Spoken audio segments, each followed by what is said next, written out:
እዙ ዛሬ ማብዝቶታል ማለት ነውና ዛሬ ጥሩ ነገር አዲስ ነገር ወይም ደግሞ ውሸት እንደሆነ ይነግራታል ብለን ስናስብ ጭራሽ ከቤቱ ስትሄድ ያለ ፈቃድ እንዴት መጣሽ ብሎ አመናጨቃት ማለት ነውና አንዳንድ እህቶች አላችሁ ፕራንክ ነው ስራ ነው ተዋቸው ይስሩ አዲስ ነገር ይኖራል እያላችሁ ነበርና እኛ ስራ መሆን አልጠፋንም። ነገር ግን የሰው ልጅ ከተጎዳ በኋላ ከተሰበረ በኋላ በተለይ በምትወዱት ሰው ላይ መሰበር በጣም ይደብራችኋል። መልሳችሁ ማመን አትችሉምና ይህን በማስመልከት ሁለተኛ ክፍል እያለሁኝ ዛሬ ስንት አመት ያስኳት ግጥማለች። ዝም ብዬ ምናልባት ልሳሳት እችላለሁ በእንትኔ ስለሆነ ያስኳት ማለት ነው ጽፌ አይደለምና። ስለዚህ አንድ ጽጌረዳ ስሯ ውሃ ያጣ እንዲህ ለመነችው ለሰማይ ዳመና ፀሐይ ጎርቶኝ እንዲህ ስንገላታ እባክ ጣልልኝ የዝናብ ጠብታ ቶሎ ካላራስከኝ ጉልበቴ እንዲጽናና ምንም ተስፋ የለኝ መሞቴ ነውና ብላ ለመነችው ለፀሐይ ዳመና። እሱም እደርስልሻለሁ ጠብቂኝ እያለ ምንም ሳይጥልላት ጉዞውን ቀጠለ። ጉዳዩን ጨርሶ መልሶ ሲመጣ ያቺ ጽጌረዳ ስሯ ውሃ ያጣ ደርቃ ጠበቀችው። ምንም ሳልደርስላት ቀረሁ እያለ እሱም ጉዞውን ቀጠለ። ሰውም እንደዚሁ በችግሩ ብዛት እየተሰቃየ በህይወት እያለ ምንም ሳንደርስለት ከሞተ በኋላ 40 ቢደግሱ ተስካር ቢወጡለት ያ ሁሉ ከንቱ ነው አይጠቅመውም ለሱ ይላልና የሰው ልጅ በህይወት ሳለ ካረዳ ነው ሲሞት ወይ ደግሞ እሱ ችግር ውስጥ ከገባ በኋላ ከተጎዳ በኋላ መመለስ የማይችልበት ሁኔታ ውስጥ ሆነን ብንረዳው ምንም ትርጉም የለውም። ግን ንሳ በህይወት ሳለ ወይም ደግሞ መረዳት ባለበት መዲያም ባለበት መናገር ባለበት ነገር መናገር አለብንና ብዙ ጊዜ ታውቁ ከሆነ እኛ ሀገራችን ላይ የሰው ልጅ በህይወት ሳለ አንድ ብር መስጠት ያቃተና ሁላ ልክ ሲሞት በቃ ለሱ አበባ መኪና ምናምን ፎቶ ተሰርቶለት ከቤቱ ላይ እሱ ሞቶ መቃብር ይሰራለታል ብዙ ነገሮችና ይሄ ለሱ ምንም አይጠቅመውምና የሰው ልጅ መርዳት ከፈለግን በህይወት ሳለ ነው። ይሄን ምላችሁ እንደ ምሳሌ ነውና በፍቅርም ዙሪያ በህይወታችን ለሚወደን ሰው በቃ ብዙ ከምናደርግ ትንሽ መረዳት ይበልጣል። ብዙ ከምንወደው እየወደድነው በውስጣችን ግን ደግሞ መረዳት ካልቻልና ትርጉም የለውምና እንዳልኳችሁ ፕራንክ አይደራረጉ ስራ ይስሩ አይደለም። ስራ ቢሰሩም ያኔ ፕራንክ ሲጀመር አንድ ቀን በላይ ማደር የለበትም። ካደረም ራሱ በሁለተኛው ቀን ሊነገር ይገባልና የሰው ላይ አይቷችሁ ብሏችሁ ተስፋ ከቆረጠ በኋላ እንደገና ተመለሱ ብትሉት ያን ሰው ላይ መለስ ይችላል። ግን የምር ተመካክረው ሄሉ እነሱ ተመካክረው አይመስለኝም። ተመካክረው ቢሆን በዚህ ልክ እሷ ውስጡ አይጎዳም ነበር። እንደምትመለከቷት ሄሉ ያስታውቅበታል የእውነትና የውሸቷ ሲሆን። ግን ዛሬ አሰላሙ አለይኩም ብያችኋለሁኝ። አሰላሙ አለይኩም ወራህመቱላሂ ወበረካቱሁ። ውድና የተከበራችሁ የቻናሌ ቤተሰቦች እንዴት ናችሁ? ደህና ናችሁ ወይ? ሁሉ ሰላም ሁሉ መልካም፣ እኔ ያለሁ አልሐምዱሊላህ።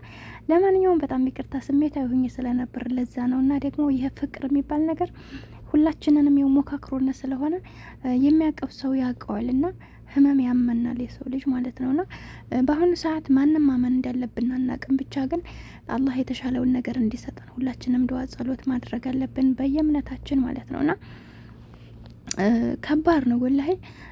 ሁሉም አንድ ሰው ሲበድለን ሁሉም ሰው አንዲ ነው ብለን እንጠራጠራል። ግን ደግሞ ሁሉም ሰው አንድ አይደለም ብለን ሌላ ህይወት ይቀጥላል ብለን እንጀምራል። ሌላም ሰው ስንጀምር ደግሞ እንደዛው ሆኖ እናገኛቸዋለን እና ይህ ነገር እስከመቼ ነው የሚለው ነገር ያሳስበናል። ምናልባት ብዙዎቻችን የተፈተነ እንሆናለን። ግማሾቻችን ደግሞ የሰውን ህይወት እንደዚህ እያየነ ተስፋ ቆርጠነ እኛም ብንገባ እንደዚህ ነው የምንሆነው እያልነ ከሰው ትምህርት በመውሰድ ገብተን ሳንሞክረው እርም የልካችንን ልጅ ሳይወለድ ባል ሳይገባ ዝም ብሎ የሚኖር በጣም ብዙ እህቶች አሉና የሰው ልጅ እስከመቼ እንደዚህ ብሎ ይኖራል? ወላሂ ሰው ብለሰው እንደዚህ ጭካኔ ከሆነ የማንፈልገውን ሰው ወንድ የምንሆን ሴት ማስገባት የለብንም። በቃ ያን ሰው ወደ ህይወታችን ማንጣት የለብንም። ካስገባንም በኋላ ያንን ሰው በምን አይነት መልኩ ነው ካልፈለግ ነው ከመጀመሪያው አለመቅረብ።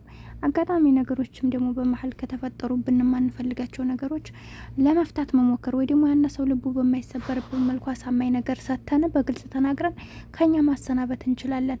አሁን ይህን ሌላቸው የፈለኩት ለምንድን ነው ኢዛና እንግዲህ እያለ ያለው ሄሉ ራሷን ተስፋ ያደረገችው ምንድን ነው? እኔም እንዳልፈርድባት አሁን እንዴት እሷን የማውቃት አንድ ቀን አይታ በቃ አንቺና እኔ መሆን አንችልም ካሏት ወላሂ ድጋሜ እነሱን አትለማመጥም።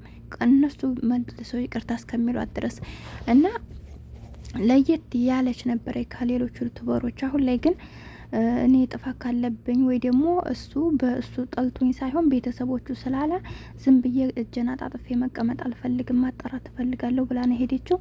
እጇን አጣጥፎ መቀመጡ ተቀመጭ አይደለም። ነገር ግን ቤተሰቦች ብለው ወይ ደግሞ ሌላ ምክንያት የሚደረድሩ አይነት ሰዎች ለምክንያት ነው፣ ዝም ብለው ነው። ምክንያቱም የእነሱን ህይወት ማንም ሰው እንደማይኖር ሁላችንም እናውቃለን። ሁላችንም ቤተሰብ አለና ሁሉም ሰው ያለ ቤተሰብ አይፈጠርም። ግን ደግሞ ቤተሰብ እናቴ የኔን ህይወት አልኖርም፣ እኔ እናቴን ህይወት ልኖር አልችልም። እኔ አሁን በአቅሜ እናቴ እንደዚህ ነው ልላት እችላለሁ። እኛም እኮ ልጅ ሆነን እንኳን እናት አባት ልጁንና እኛ ልጆች ራሱ እኮ እናት አባቶቻችንን ልክ ያልሆነ ነገር ሲኖራቸው ለምን ብለን የሆነ ነገር እንናገራቸዋል። ነገር ግን ከኛ በላይ እነሱ ለህይወታቸው ያውቃሉ። ይቻል ነው እንመክራቸዋል። ልጅም ብንሆን ችግር የለውም እና አትምከሩን፣ እንደዚህ አትበሉን አይደለም። ግን ደግሞ ማንም የማንም ህይወት አይኖርም። ሶ ኢዛና ቤተሰቦቹ ማሸነፍ አቅቶት አይደለም። ሲቀጥል ደግሞ የሆነ ያዩብሽ ነገር ኑሮ ነው እንጂ ከማለት ያዩባትን ነገር ለምን ጠይቆ ይሄ ነው አይላትም። በመቀጠል እነሱ ያዩት ነገርስ እውነት ነው ውሸት ነው የሚለው መጀመሪያ ሳያጣራ ለሄሉ ለምን ይነግራታል? እኛ ደግሞ እስከምናውቃት ድረስ እንግዲህ እስካሁን ድረስ ጠንካራ ናት፣ ጎበዝ ናት። ብዙ ውስጧ ራሱ የዋህ ነው። ኢላ በስ ሰው ሲዋሻት ሰው የሆነ ነገር ሲያረጋት በኃይል የምትናገራቸው ነገሮች አሉ። እሱ ደግሞ ያለ አንድ ሳካ አይሰራም ሰው ይባላል እና የሚወዳቸው ሰው ከእናንተ ለመራቅ ምክንያት አይፈልግም፣ እንዲሁም ለመቅረብ ምክንያት ይፈልጋል እንጂ ወደ እናንተ ግን ደግሞ የሆነ ነገሮችን ፈልገው ጠቀሙ የአንዳንድ ነገር ፈልገው የሚመጡ ሰዎች እንደዚህ ነው።